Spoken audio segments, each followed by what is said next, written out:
Good evening, ladies and gentlemen. I'm GV Giri from IIFL, and today in our series of rural webinars, we are having a fireside chat with Ms. Smita Bhagat of HDFC Bank. Ms. Bhagat has spent more than 20 years at HDFC Bank and is now responsible for marketing HDFC Bank's suite of products and services to government and autonomous bodies and large institutions across the country. She has played an important role in the expansion of HDFC Bank's footprint in semi-urban and rural India.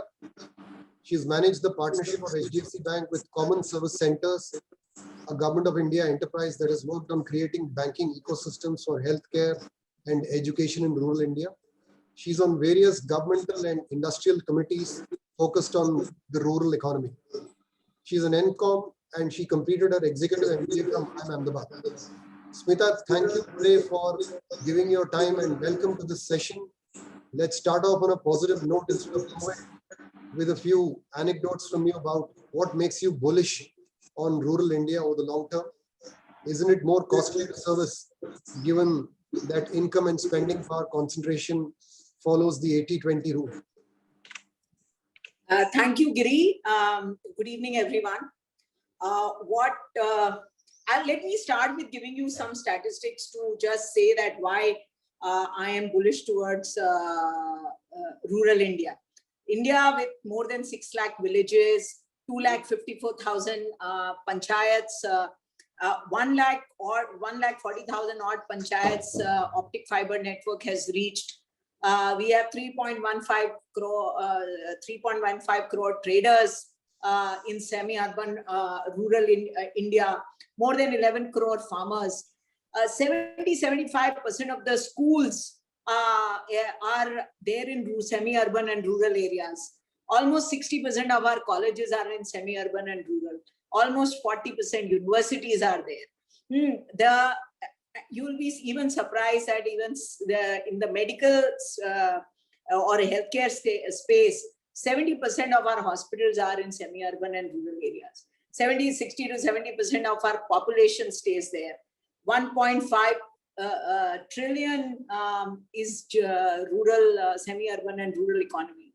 Can we ignore that? No, we cannot ignore that. If that develops, obviously the country will see far more growth. But what has changed? I mean, rural India always existed and these statistics were always there. But in last 10 years, the adoption of technology, and I just mentioned that now more than 60% of the panchayats now have optic fiber network and which connects the villages which are attached to panchayats. And penetration of mobile phones, usage of data. And if you see the statistics of even the e-commerce company, that where their maximum deliveries are happening, and a large part happen to be in tier 2 to 6 cities. Well, how is all that happening? Because the companies which are leveraging adoption of technology to sell their products in rural and semi-urban areas will definitely see growth. So if we would have gone through physical route, I think it would have taken years.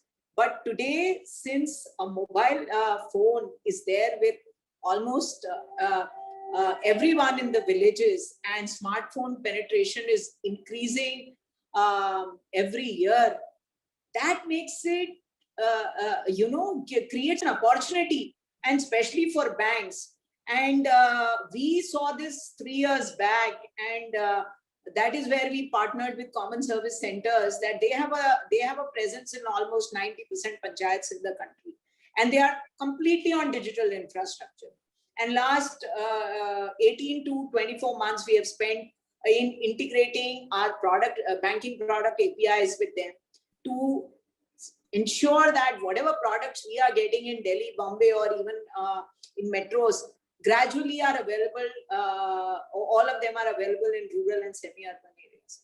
The other interesting thing which I would like to share is that India with 148 lakh crore of deposits, actually 70% of deposit is concentrated in 132 districts, and then next 109 have around another 10-15% more.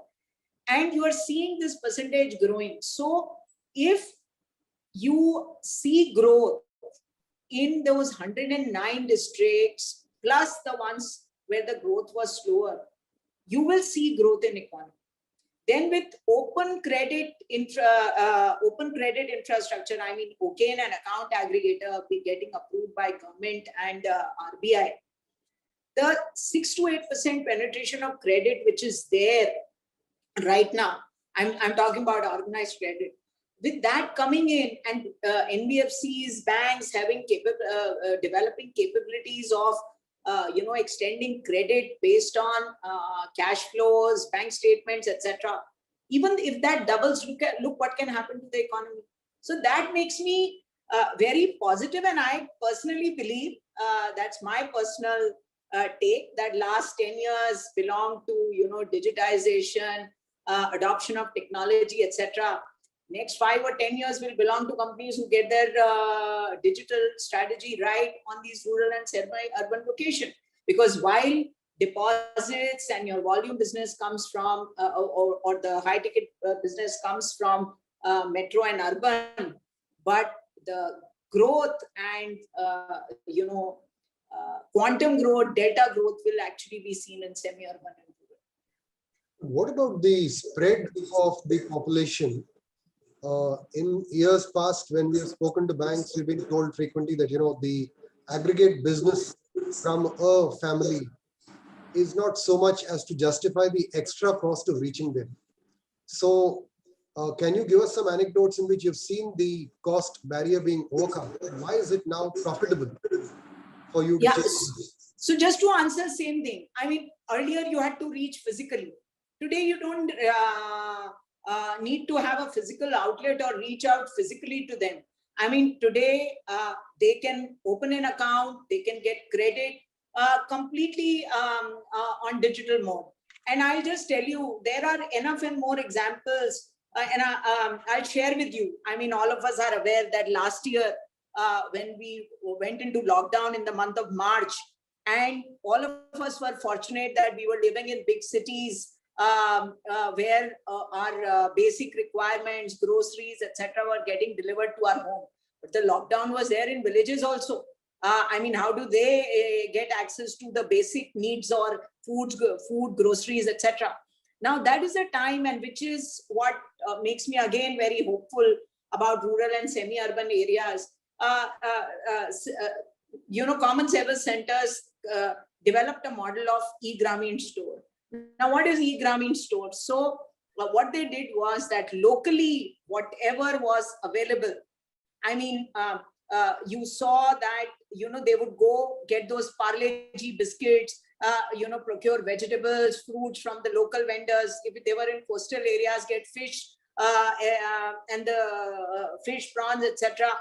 And what they did was that they tied up with a startup and developed their own app, where in rural areas, in panchayats, they could upload what was available within 5-kilometer radius of their outlet, and the customer could download the app, order, and they were delivering within 5 kilometers areas, and they used to call them digital cadets. While we have Swiggies and Zomatos in semi-urban and metro and urban, they created this model, and you will be happy to know that now there are 157,000 such e-Grameen stores spread across the country, and they are executing 2.5 lakh orders a month, 2.5 lakh orders, and that was happening during last 3-4 months when we were seeing lockdown.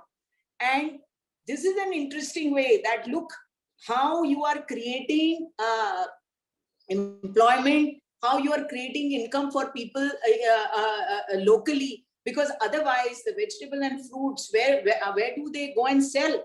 I mean, with the lockdown being there and no ability to, and no transportation and logistics out there, how they, innovated depending on the requirements which were there in semi-urban and rural areas. And now you find Tata's investing in e-Grameen store. We also have invested, and there are now many more. The other interesting part is that how do you again leverage technology, growth point of view? Now, for any FMCG or any company to increase their physical distribution is a huge cost. What a lot of them have done, and I can give you example, Amul, Pepsi, Coke, Nestle, all these people have tied up with them, e-Grameen stores, to sell their products there. Now, they are getting a ready-made distribution where they can sell the products. They used to have 4,000 to 5,000 distribution centers through which they would, retail their products. What they have done is they have tied up with CSC, picked up those 4,000, 5,000 village level entrepreneurs and, made them their distributors. And they have now a distributor app, which is integrated, and a Grameen store owner can actually send to the distributor what is his requirement for next 15 days, etc. And accordingly, either the distributor sends the goods to Grameen store, or the Grameen store fellow will go and pick it up from the distributor.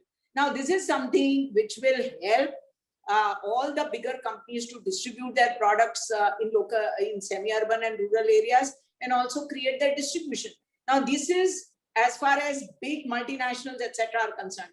But what it is also doing, that there is somebody who is even making, as interesting as some housewife who's very good at cooking. I mean, making samosas and sweet, burfis, etc. And they were able to put it on their app, and were able to, sell them locally. Now, this is again what we call as, rural gig economy. That, how,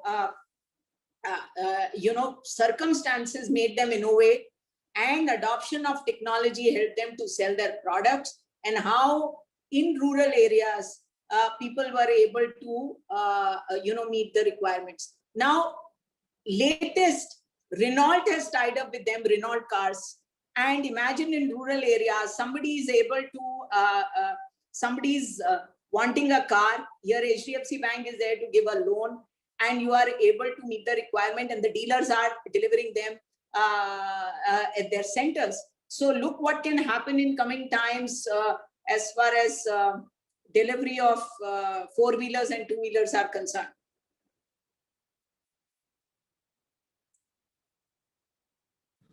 Sorry for the interruption. I guess Giri, he got logged off. Yeah. His internet seems to be slow. You may continue. He's back. Yeah. Yeah, I'm back here. Sorry, I seem to have dropped off. Tell us, Smita, about your outlook on rural credit growth as a whole. Which segment do you expect to drive growth in the medium term?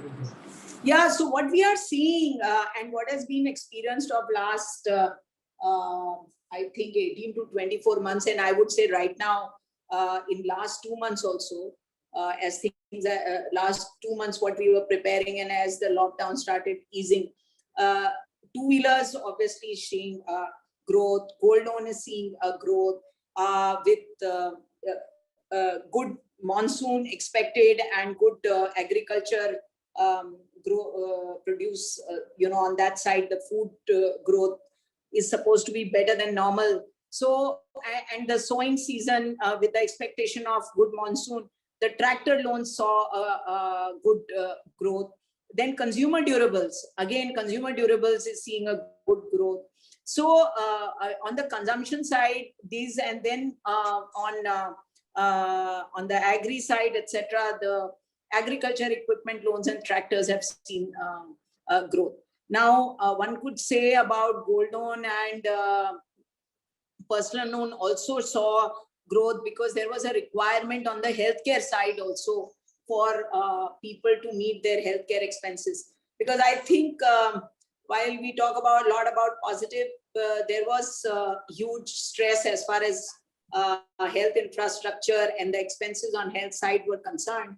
But the good part is also that in next few months, you might see India actually seeing beefing up healthcare infrastructure in the rural and semi-urban areas as well. So, but I can tell you that these retail loans are seeing growth, and I would say the traders and SMEs yet to pick up this thing, but I think we are very hopeful and positive that we will see in next 1 or 2 months growth coming back to our regular levels. So it's interesting that you said that even consumer durables seem to have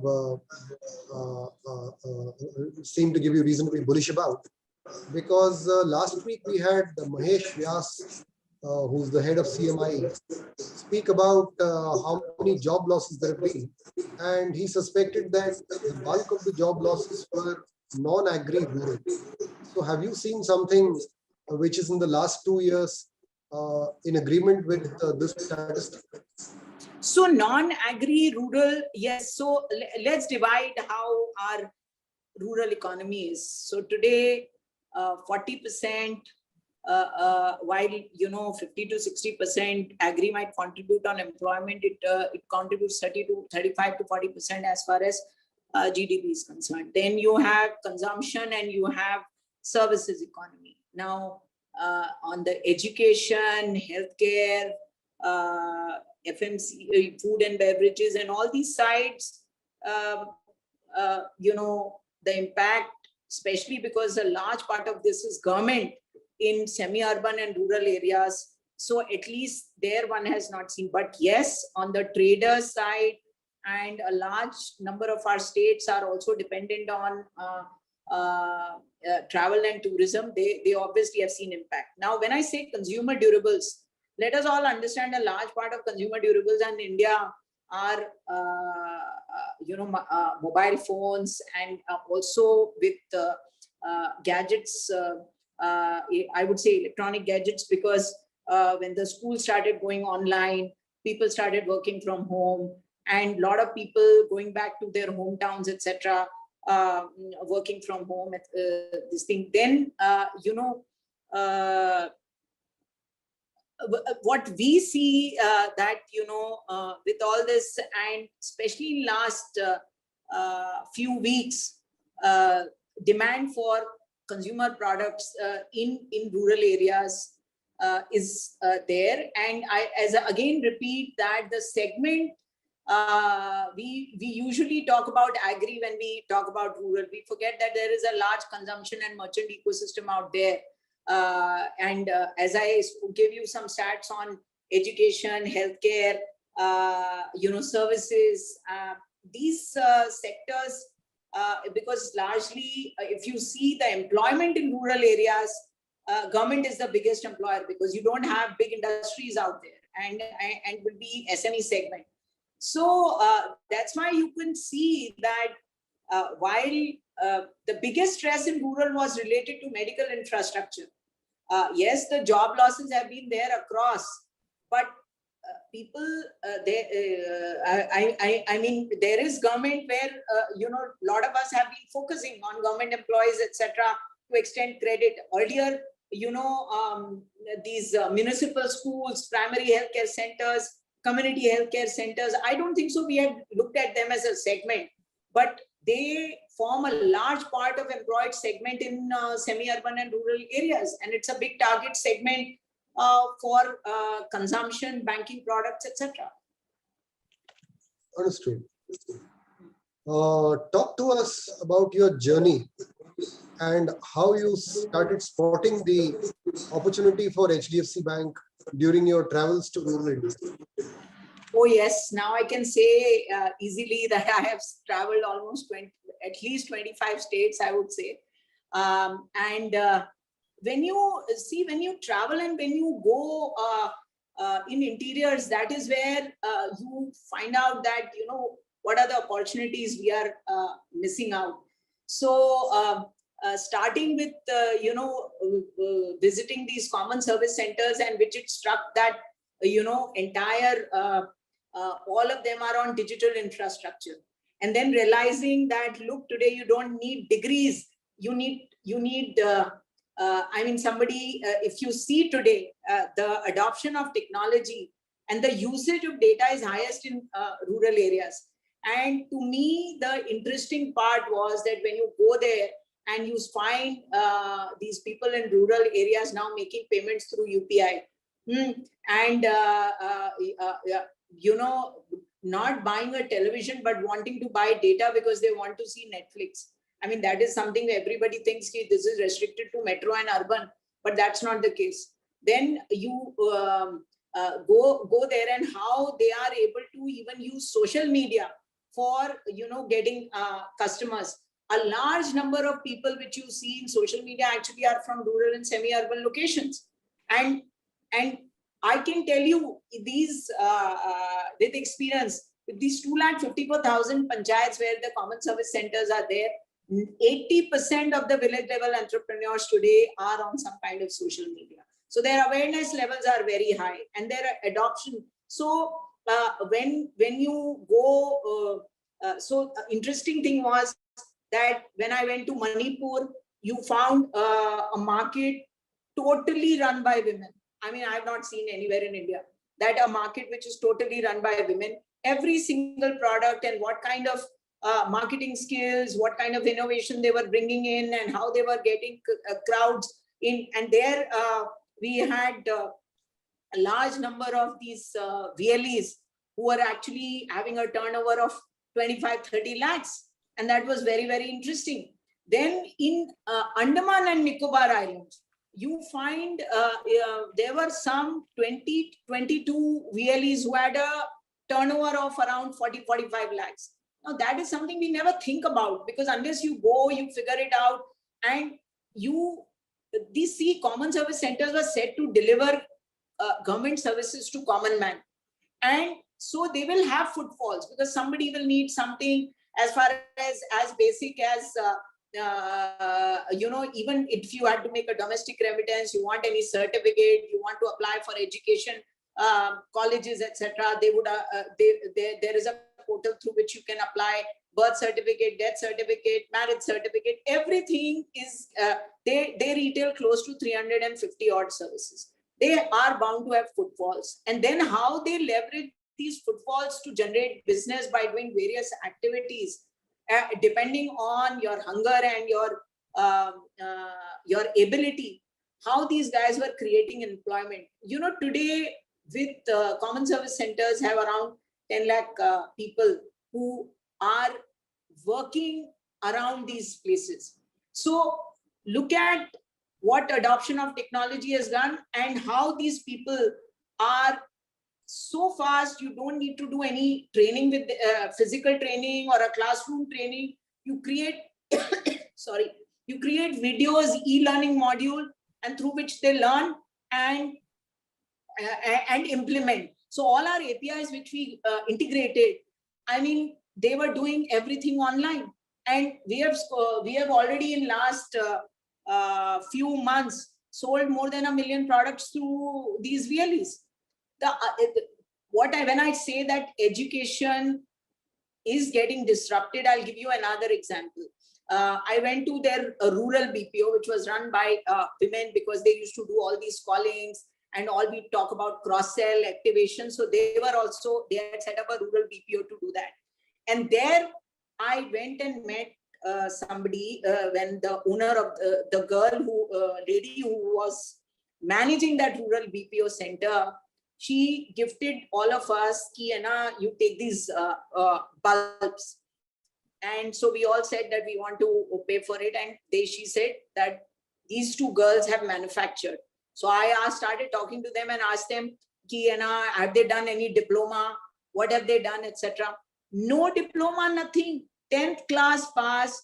They learned from YouTube and did that. And she told me, I'm giving you guarantee for 6 months to a year. And I brought those bulbs from there.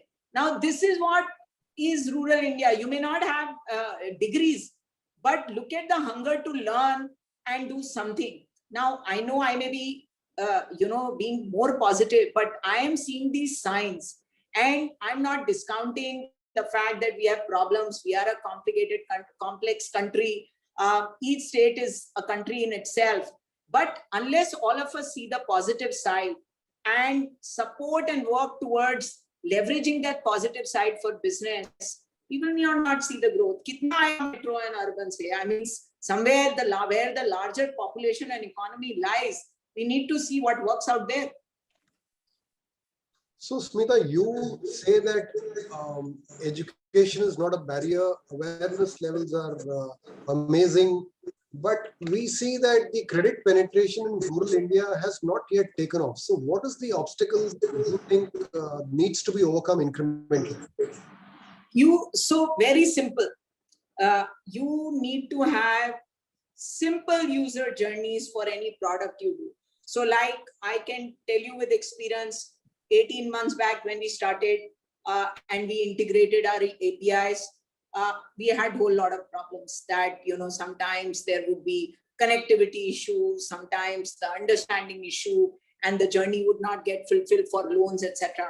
Then you have to learn, you have to be continuously engaged. We developed an FTNR API, which means that if the guy is going, gets stuck, or he hasn't completed the journey fully, how do you rectify it? How do you give him, rights to rectify that?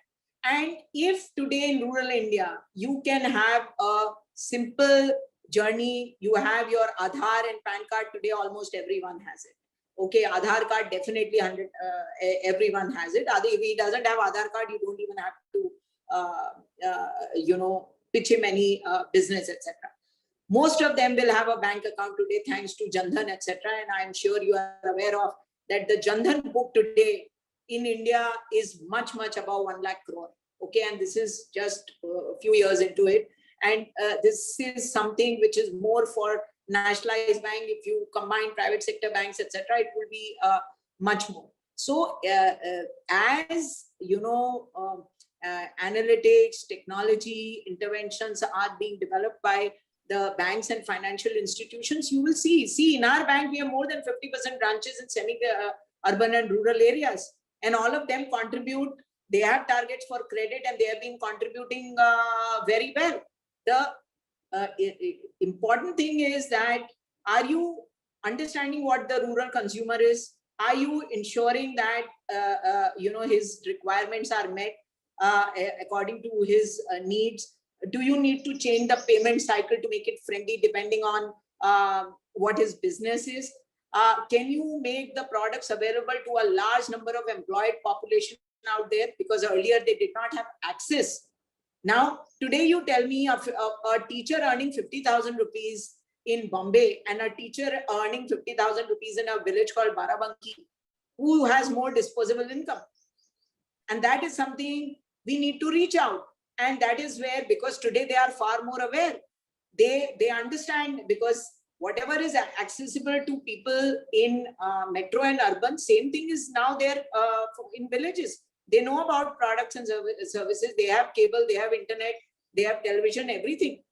So important thing is, and their aspirations are different, their demands are different. And it is very interesting many times what they want. So even if you see in the media and entertainment sites, I mean the TikTok and all these, where did a lot of these artists were from smaller locations. Their followers were also from smaller locations. So look at them, that they are aware, they are creating their own space, they are creating their own ways of income, and which you cannot ignore. The only thing is that all of us need to figure out how do we reach out to them. And technology is the only way. Technology is the only way, otherwise the cost is very high. Understood. Can you describe how you've seen income growth in recent years? And does that make you confident that it can continue despite the turbulence we have seen in the last 1.5 years? And based on that, what do you predict about financialization of savings? So see, 2-3 things. If you see that how the country is developing, if you see 50 to 100 kilometers, within the 50 to 100 kilometers radius of a city, you see the rural and semi-urban landscape really progressing fast. So if you go, say 20 years back, what was Gurgaon? And Gurgaon developed on NH8 side. And I will again give you example. 2010, when I was looking after North, we had some 16 branches in Gurgaon. And in few years' time, we opened 109 branches. We were 109 branches in Gurgaon. And every single branch would become, and 80% of the branches were rural and semi-urban. Because if you took entire Gurgaon district, which long back, what was Dharuheda, Manesar, and when you go towards Rewari side, etc., we spotted the opportunity, and you start growing those. Every city, I would say, in the country, and 50 to 100 kilometers radius you take, and you start planning strategy accordingly, you will see growth. And those branches used to break even between 12 to 15 months, well, because the growth was happening there. So, and that is how, if you see the distribution of the deposits in the country, that is how it works. So if I quote Bain report, they say that 20 to 30% of India's income is going to come from developed rural in by 2030. And that's how it is important that we design products, find out ways to reach out to these areas, ensure that we do partnerships to increase our distribution reach, and we will be able to get good business. I mean, you take any product, if you see after first wave, the small cars, you see a large number of them got sold in semi-urban rural areas. So spotting opportunity, finding out how the development is taking place in these locations, how the consumer behavior is changing, and how the money is also coming to them. And I think it's for the companies to decide how they want it to make it simpler. I don't think so there is dearth of business there. Understood. We have a question from Antariksh Banerjee. Let me slip that in. What is the household income cutoff that HDFC Bank looks for in a semi-urban rural for the customer to be eligible for a credit product? And what is the approximate universe of households that would imply versus the total number of households? So, if I go back, I see the statistics, there are 17.6 crore household, an average of 4 to 5 per family. So you can imagine what I'm talking about. Second is, as far as threshold of income is, I mentioned earlier also that the government is the biggest employer in rural and semi-urban areas. And the minimum income of a class 4 employee today is between 25 to 30,000 rupees. Class 4 employee is what I'm talking about. So if you see, if he has a good CIBIL, if he has no other loans, etc., they all are my target segment. Then all the traders, I mean, you have 3.15 crore traders in the country. If anybody, and all of us know that in rural areas, everybody knows that किसकी दुकान ज़्यादा चल रही है, किसकी दुकान पे footfalls ज़्यादा आते हैं. And if he has a bank account, regular transacting bank accounts, I think there are capabilities today to give him loan. 11.8 crore farmers, yes, 75 to 80% have only 1 to 2 acre land holdings. Land holdings are small, but the point is that there are still 2 crore farmers left, 2.5 crores. So it is not the question of, I would say, threshold, etc. See, today, most of us today can lend based on the balances in the bank account, transactions, etc. So threshold of income probably would be applicable to the employed. For self-employed, the banking behavior is enough for us to give loan. Understood. What would be your estimate of the total pool of government employees in rural and semi-urban? Very difficult to say, but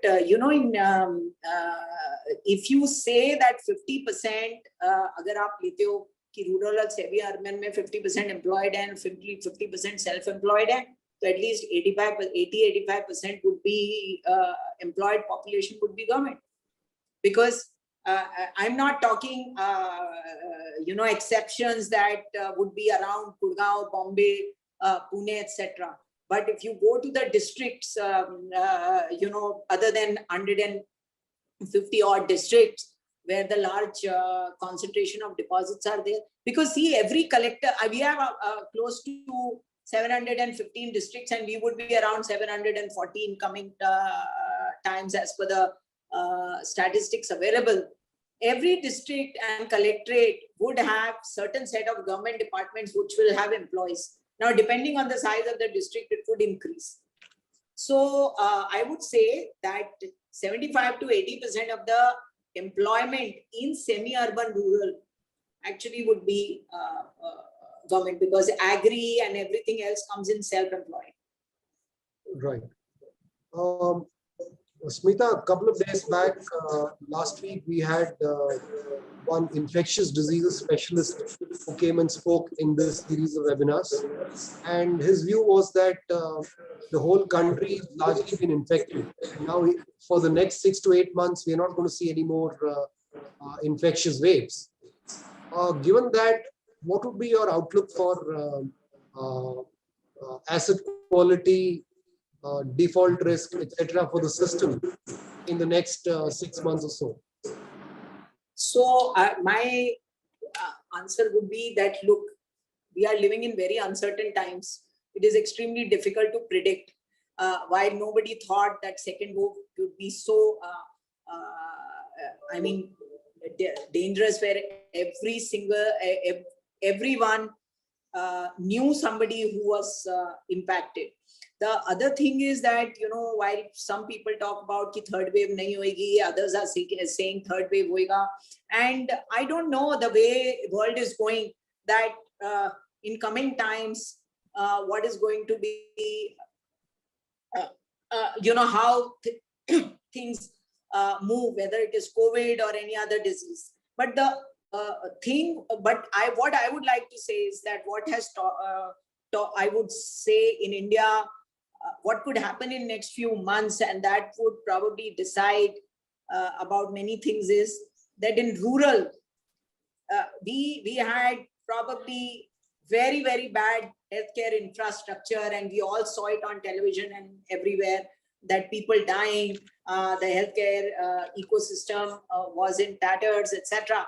But there is a lot happening right now, and in next 6 months to a year, whatever I have seen, and I've been part to many of those initiatives, how the rural infrastructure is getting beefed up. And why I'm talking about this is that when your health is taken care of and you have access to basic health facilities, etc. And again, technology will play a very important role in terms of telemedicine, teleconnect, delivery of medicines, creating basic, I would say, infrastructure which can take care of people's healthcare requirements, beefing up infrastructure in terms of oxygen or ICU beds, etc. Because we are part of an initiative which is going to put 10 ICU bed facility in every district in the country.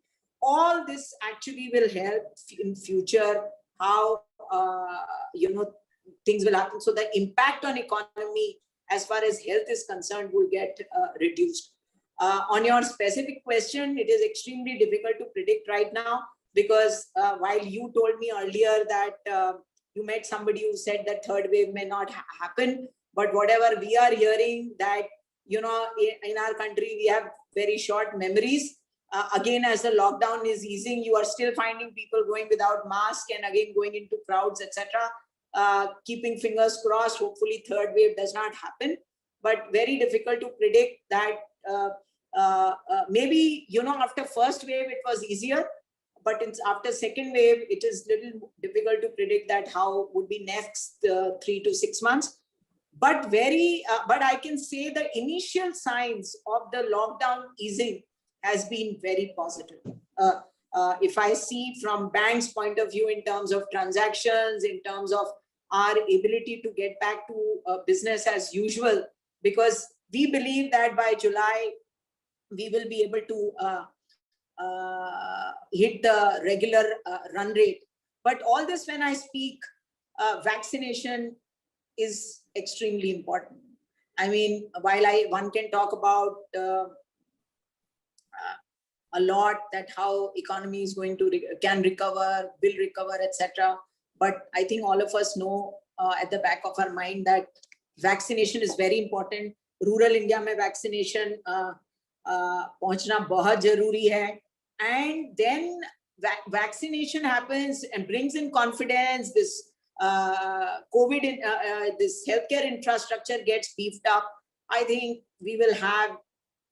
I see festive season becoming really, really positive for us. I mean, that's what we think in HDFC Bank, and we hope. We are pretty sure that whatever, if vaccination goes on track, the third wave is not as bad as second. I think we will go back to business as usual very soon. Which are the states you see that are ramping up on rural health infra?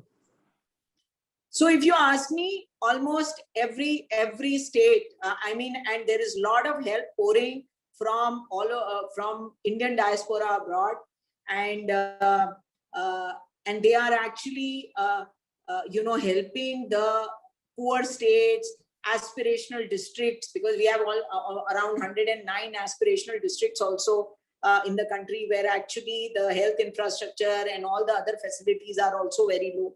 So I think the public-private partnership, which one is seeing happening in states, and especially in Bihar, Jharkhand, Chhattisgarh, Northeast is definitely where beefing up of rural infrastructure, especially on the healthcare side, is very, very important. Even southern states, I mean, especially in deep rural, is where it is required. But I can see that today the money pouring from different parts of the world, money is pouring from different parts of the world. What is important is the right public-private partnership to get the execution done and beef up our healthcare infrastructure. We have got 6,000 community healthcare center translating into 30,000 primary healthcare center. These are the ones which need basic, decent healthcare infrastructure, which is going to make a huge difference. Can you describe the changes that you've seen with regard to collection activities over the course of the pandemic in order to deal with the partial, full lockdowns, and where do you see this going? Too early to say. If you see 1 week lockdown as 1 to 2 weeks, we are in lockdown easing. But we don't feel in HDFC Bank as guidance given earlier, also in investors conference. There may be a slight this thing in next 1 or 2 months, but I think we will be on the entire collection bid and everything should go on track the way HDFC Bank is as we come out of complete lockdown. Of the various relief measures announced by the RBI to deal with the COVID situation, including restructuring, ECLGS, etc., which are the ones which have benefited semi-urban and rural borrowers the most? Guarantees. Giving guarantee for MSME has been a great one. Classifying healthcare and startups in PSL lending is again a very positive step. But I think government providing guarantee and letting the financial institutions do their job has been a very positive step. And this has helped banks to extend credit to MSMEs, etc. in big way. And now in healthcare sector, the guarantees they have extended it for every category and every constituent of healthcare ecosystem is a very positive step, I believe. And even now your lending to startups also is part of PSL lending. So there are a whole lot of agri-tech, health tech, edu-tech. We always talk about fintech, but there is a whole lot of them who are doing very well. And you have seen that in last 18 months, some of them have actually did very well. So all these steps by the government is helping to extend the credit in these sectors. Tell us about PMAY. Given the government thrust for PMAY on affordable housing, how do you see the potential for affordable housing and HDFC Bank participating in this segment in the next 3 to 5 years? It's a So we question have from always Karan been, Bhavnani. we have always been participating in PMAY. Okay, and if you see our common service centers also do housing loan for us. And in last 1.5 years, we have seen a lot of these leads coming from semi-urban rural areas under the PMI Pradhan Mantri Awas Yojana scheme. So we are very and with now a lot of people wanting to build houses in their own hometowns, etc. A lot of people wanting their second homes in the smaller locations, and also to lot which I spoke about, government and trader community in semi-urban rural areas. I think I see this as a very, very important segment, and we are very bullish about it. Tell us about remittances, how they behave. There has been a lot of reverse migration. Remittances used to be a big part of the rural economy. So has that started normalizing, or has it had some sticky kind of form? No, I think it's going to take, and see, people, migrants have to come back. You saw whether it was first lockdown or second lockdown, immediately they are the ones who get impacted. So they go back to their villages. And as the lockdown starts easing, you start seeing them coming back. So that is how the remittance cycle has been in line with what is happening. And again, see, after the first wave, it took 1.5 months for the remittance cycle to be normalized. And same thing, I expect that could happen now as well, because as you saw, lockdown easing, you have seen people start coming back, but I think it would take some more time.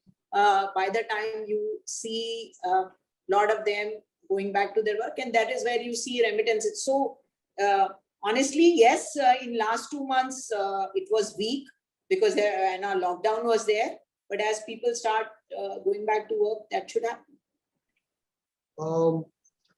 Tell us about DBT. In the last 6 years or 7 years, there has been a lot of progress, and there are schemes like PM Kisan also implemented. Then there are other schemes like NREGA, which is revamped. Do you believe cumulatively they've helped, they've stabilized rural incomes and increased the creditworthiness of the population? And where do you see it going in the next 3-4 years? So I would say very simple, just one line. It put cash in the hands of rural India through these DBT transfers. It helped them in taking care of their some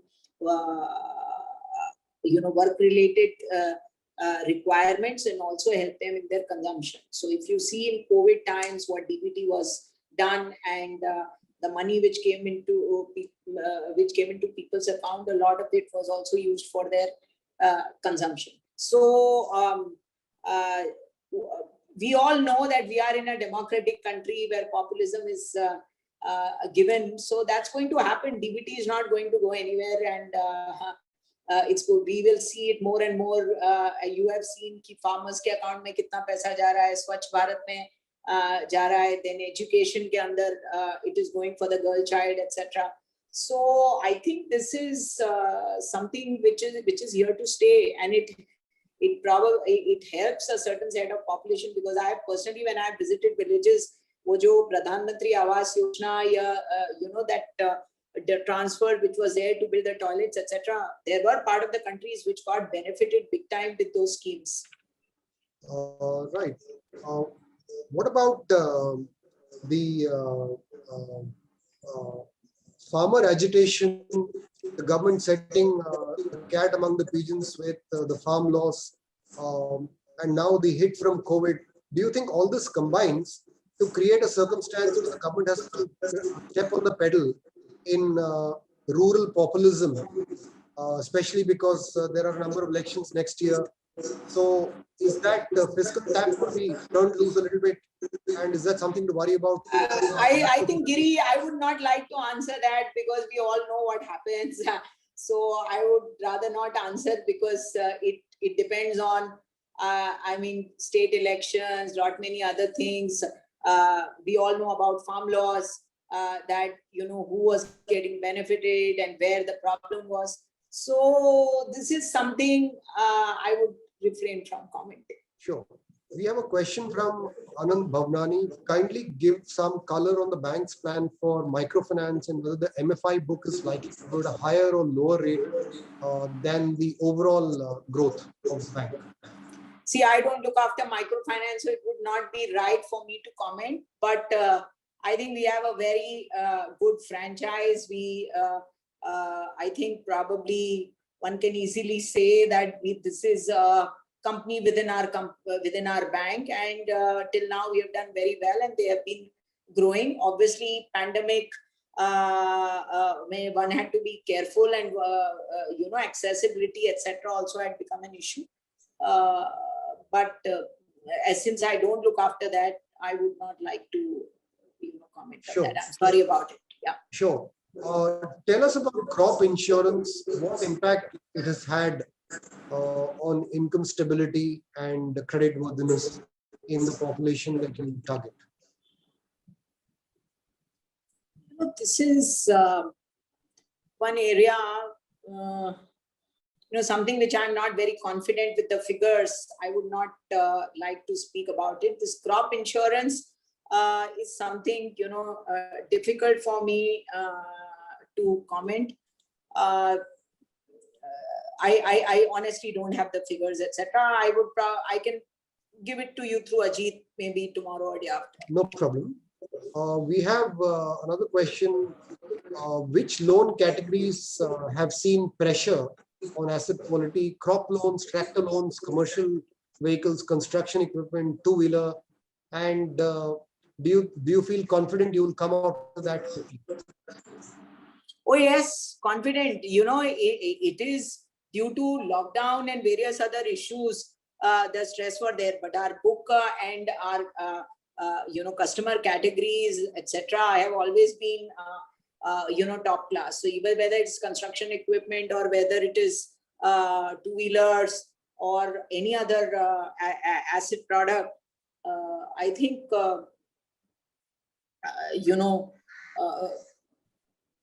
we haven't seen too much stress. Thoda bahut to sabhi jagah hua hai, but you know, honestly, on the overall this thing, I will not be able to comment. I will let again Ajit come back on it. But there is a demand which is there on products where, because of the lockdown, there was impact. Obviously, bank took a different stance for temporarily, but that is something overall basis. I would have Ajit give you the details. Yeah. Sure. We have an interesting question about fintech and rural, because you yourself spoke about how technology has brought the cost down. Not only has it brought the cost down, but it has also created an opportunity for a new segment of competition, which is the fintech company. And taking advantage of exactly this cost reduction, they seem to be quicker and more nimble. So the question is, are they going to be capturing the opportunity quicker than banks, or are banks, you know, safeguarding their territory from a No, I always believe that, you know, we are there to coexist. I don't think so there is competition, but we are there to coexist. And I'll tell you another one in rural. I don't know how many of you have heard about StoreKing. StoreKing is you know, a e-commerce company for mainly dedicated to rural India, and we have partnered with them again for you know, retailing banking products by integrating our APIs with them. So we work with, partner with them, and it is a mutually beneficial relationship. It is not only StoreKing. There are a lot of agri-tech companies now who are working with us, and where we would be developing solutions for the farmers, for you know, they want to become our banking facilitator or BCs, because all of them want to extend loans to their customers. So we have been partnering with agri-techs companies in rural and semi-urban areas, and not only agri-tech, any tech company which has good customer and good set of customers on their platform, have good reach, and if they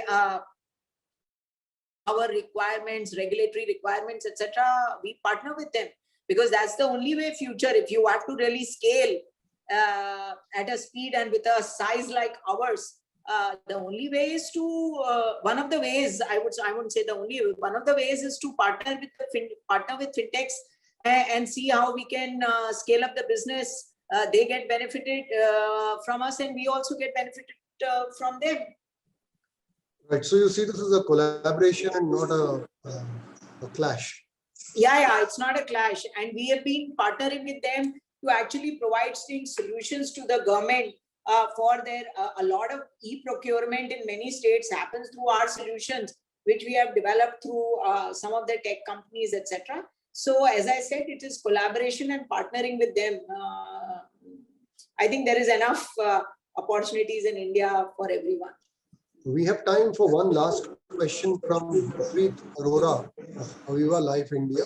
He's asking, what is the asset quality outlook of Kisan Credit Card and Mudra Book? I don't know if that's up your alley. Yes. Yeah. So again, as I said, both these products, I don't look after. I would have Ajit answer them. Sure. So that's all we have in terms of questions. Smita, thank you very much. It was a tremendously insightful session. A lot of anecdotes from you, endless treasure of anecdotes from you on rural India. We really enjoyed having you with us here. And thank you very much for contributing time. And thanks to the members of the audience for attending this session. Thank you, Giri. Thank you, everyone. Thank you very much for having me here. Thank you.